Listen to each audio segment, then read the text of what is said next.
श्री स्वामी समर्थ. कहाणी आदित्य रानूबाईची. एका आदित्य रानूबाई तुमची कहाणी.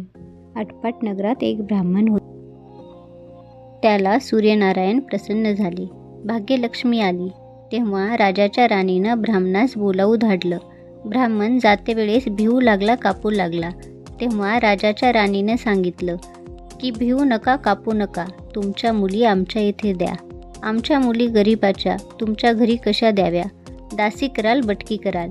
राणी म्हणाली, दासी करत नाही, बटकी करत नाही. राजाची राणी करू, प्रधानाची राणी करू. मार्गशीर्ष महिना आला. ब्राह्मणानं लगीन करून मुली दिल्या. एक राजाच्या घरी दिली, एक प्रधानाच्या घरी दिली. गेल्या पावली मुलींचा समाचार घेतला नाही. 12 वर्षांनी समाचारास ब्राह्मण निघाला. राजाच्या घरी गेला. लेकीनं बसायला पाट दिला, पाय धुवायला पाणी दिलं. बाबा बाबा गूळ खा, पाणी प्या. गूळ खात नाही, पाणी पित नाही. माझी कहाणी करायची आहे, ती तू ऐक. तुझी कहाणी ऐकायला मला काही वेळ नाही. राजा पारधीला जाणार आहे. त्याला जेवायला उशीर होईल. तोच त्याचे मनात राग घेऊन ब्राह्मण तेथून निघाला. प्रधानाच्या घरी गेला. तिनं पाहिलं आपला बाप आला आहे म्हणून बसायला पाट दिला, पाय धुवायला पाणी दिलं. बाबा बाबा गूळ खा, पाणी प्या. गूळ खात नाही, पाणी पित नाही. माझी कहाणी करायची आहे, ती तू अगोदर ऐक. तुझी कहाणी नको ऐकू तर कोणाची ऐकू? घरात गेली. उतरंडीचे 6 मोते आणली. 3 आपण घेतली, 3 बापाच्या हातात दिली. त्यानं मनोभावे कहाणी सांगितली. लेकीनं चित्तभावे ती ऐकली. नंतर जेवून खाऊन बाप आपल्या घरी आला. बायकोनं विचारलं, मुलींचा समाचार कसा आहे? जिनं कहाणी ऐकली नाही ती दरिद्र्यानं पिडली, दुःखानं व्यापली. राजा मुलखावर निघून गेला. जिनं कहाणी ऐकली होती ती भाग्यानं नांदत आहे. इकडे जी दरिद्री झाली होती तिनं आपल्या लेकास सांगितलं, मावशी घनघोर नांदत आहे, तिकडे जाऊन काही दिलं तर घेऊन ये. पहिल्या आदितवारी पहिला मुलगा उठला. तळ्याच्या पाळी जाऊन उभा राहिला. अग दासींनो, तुम्ही दासी कोणाच्या? आम्ही दासी प्रधानाच्या. प्रधानाच्या राणीला जाऊन सांगा तुमच्या बहिणीचा मुलगा आला आहे. कसा आला आहे, का आला आहे? फाटकं नेसलं आहे, तुटकं पांघरलं आहे, तळाच्या पाळीला उभा राहिला आहे. परसदारानं घरी घेऊन या. परसदारानं घरी घेऊन आल्या. नाऊ माखू घातला, पितांबर नेसायला दिला, जेऊ खाऊ घातलं, कोहळा पोखरला, होन मोहरा भरल्या. बाबा कोठे ठेवू नको, विसरू नको, जतन करून घरी घेऊन जा. वाटेने जाऊ लागला. तो सूर्यनारायण माळ्याच्या रूपाने आला. हातीचा कोहळा काढून नेला. घरी गेला.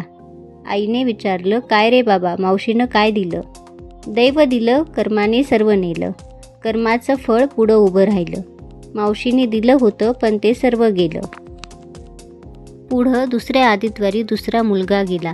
तळ्याच्या पाळी जाऊन उभा राहिला. अग दासीनो, तुम्ही दासी कोणाच्या?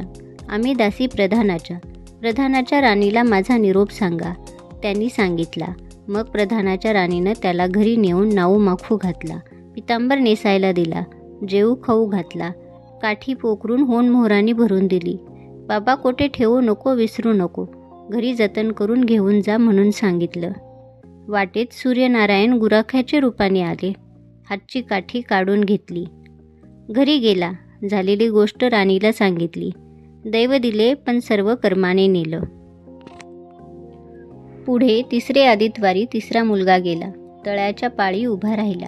पहिल्यासारखा प्रधानाच्या राणीनं घरी नेऊन नाऊ माखू घातला, पितांबर नेसायला दिला, जेऊ खाऊ घातला, नारळ पोखरून होन मोहरांनी भरून दिला, कोठे ठेवू नको, विसरू नको म्हणून सांगितलं. घरी जाताना विहिरीच्या काठी नारळ ठेवून पाणी प्यायला विहिरीत उतरला. तो नारळ गडगडून विहिरीत पडला. घरी गेला. आईने विचारलं, काय रे बाबा, मावशीने काय दिलं? आई मावशीने दिलं पण दैवानं ते सर्व बुडालं. चौथ्या आदित्यवारी चौथा मुलगा गेला. तळ्याच्या पाळी जाऊन उभा राहिला. त्यालाही प्रधानाच्या राणीनं घरी नेऊन नाऊ माखू घातला, पितांबर नेसायला दिला, जेऊ खाऊ घातलं. त्याला दह्याची शिदोरी होन मोहरा घालून बरोबर दिली. सूर्यनारायण घारीच्या रूपाने आले. हातची शिदोरी घेऊन गेले. घरी गेला. आईने विचारलं, काय रे बाबा, मावशीने काय दिलं? आई ग, मावशीने दिलं, पण दैवाने सर्व नेलं. 5वे आदित्यवारी तळ्याच्या पाळी ती उभी राहिली. दासीने तिचा निरोप तिच्या बहिणीला सांगितला. बहिणीनं तिलाही परस्तारानं घरी नेली. नाहू घातली, पाटव नेसायला दिला. प्रधानाची राणी आदित्यवारी कहाणी करू लागली. काय वसा करतेस तो मला सांग. बहीण म्हणाली, अगं अगं चांडाळणी, पापिनी, बापाची कहाणी ऐकली नाहीस म्हणून तुला दारिद्र्य आलं. राजाच्या राणीने विचारलं, याला काय उपाय करू. तेव्हा तिने हा वसा सांगितला. ती बहिणीच्या घरी राहिली. श्रावण मास आला. सांगितल्याप्रमाणे सूर्यनारायणाची पूजा केली. इकडे राजाला भाग्य आलं. राजाने बोलावू धाडलं. मावशी मावशी, तुला छत्र आली, चामर आली, पाईक आले. मला रे पापिनीला छत्र कुठली, चामरं कुठली, पाईक कुठली, परवर कोठले. बाहेर जाऊन दाराशी बघतात तो राजा बोलावू आला आहे. राजा आला तशी घरी जायला निघाली. एकमेकांना बहिणी बहिणींनी आहेर केले. वाटेने जाऊ लागली. तो पहिले मजलीत स्वयंपाक केला. राजाला वाढलं, मुलांना वाढलं, आपलं पान वाढून घेतलं. तेव्हा कहाणीची आठवण झाली. करा रे हाकारा, पिटारे डांगोरा, नगरात कोणी उपाशी आहे का याचा शोध करा. उपाशी नाही काही नाही, वाटेनं एक मोळी विक्या जातो आहे. त्याला म्हणाले, आमच्या बाईची कहाणी ऐकायला ये. तुझ्या बाईची कहाणी ऐकून मला काय फळ, माझं पोट भरलं पाहिजे. असं म्हणून तो राणीकडे आला. तशी 6 मोती राणीनं घेऊन 3 त्याला दिली, 3 आपल्या हातात ठेवली. मनोभावे कहाणी सांगितली. चित्तभावे त्याने ऐकली. त्याची लाकडाची मोळी होती ती सोन्याची झाली. तो म्हणाला, बाई बाई, कहाणी ऐकल्याचं एवढं फळ, मग वसा घेतल्याचं काय फळ. काय वसा आहे तो मला सांगा. तुला रे वसा कशाला हवा. उतशील मातशील, घेतला वसा टाकून देशील. उतत नाही मातत नाही, घेतला वसा टाकीत नाही. तेव्हा वसा राणीने सांगितला.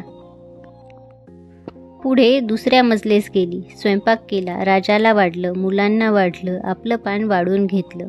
तेव्हा कहाणीची आठवण झाली. करा रे हाकारा, पिटारे डांगोरा, नगरात कोणी उपाशी आहे का याचा शोध करा. उपाशी नाही काही नाही, माळ्याचा मळा पिकत नाही, विहिरीला पाणी लागत नाही. असा एक माळी चिंतेने बसला आहे. त्याला हाक मारली, आमच्या बाईची कहाणी ऐक. तो आला. राणीने 6 मोते घेऊन 3 आपण घेतली, 3 माळ्याला दिली. राणीने कहाणी सांगितली. चित्तभावे माळ्यानं ऐकली. माळ्याचा मळा पिकू लागला, विहिरीला पाणी आलं. तो म्हणाला, बाई बाई, कहाणी ऐकल्याचं एवढं फळ, मग वसा घेतल्याचं काय फळ. काय वसा असेल तो मला सांगा. मग राणीनं त्याला वसा सांगितला. पुढे तिसऱ्या मजलेस गेली. स्वयंपाक केला. राजाला वाढलं, मुलांना वाढलं, आपलं पान वाढून घेतलं. तेव्हा कहाणीची आठवण झाली. करा रे हाकारा, पिटारे डांगोरा, नगरात कोणी उपाशी आहे का याचा शोध करा. उपाशी नाही काही नाही, एक म्हातारी आहे, तिचा मुलगा वनात गेला आहे. एक डोहात बुडाला आहे, एक सर्पाने खाल्ला आहे. त्यामुळे चिंताग्रस्त बसली होती. तिला म्हणाले, आमच्या बाईची कहाणी ऐक. ती म्हणाली, कहाणी ऐकून मी काय करू. मी मुलांसाठी रडते आहे. बर येते. मग ती राणीकडे आली.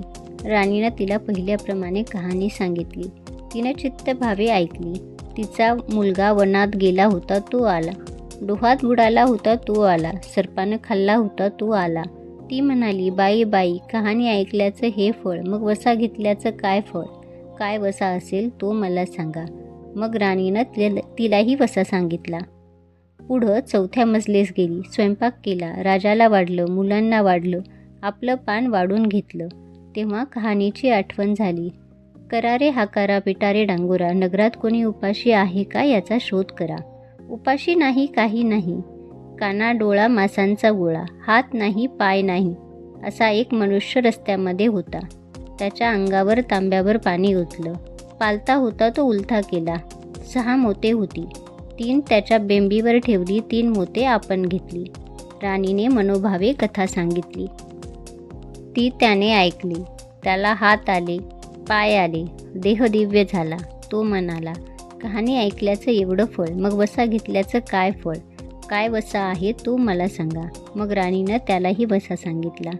5व्या मुक्कामास घरी आली. स्वयंपाक केला. सूर्यनारायण जेवायला आले.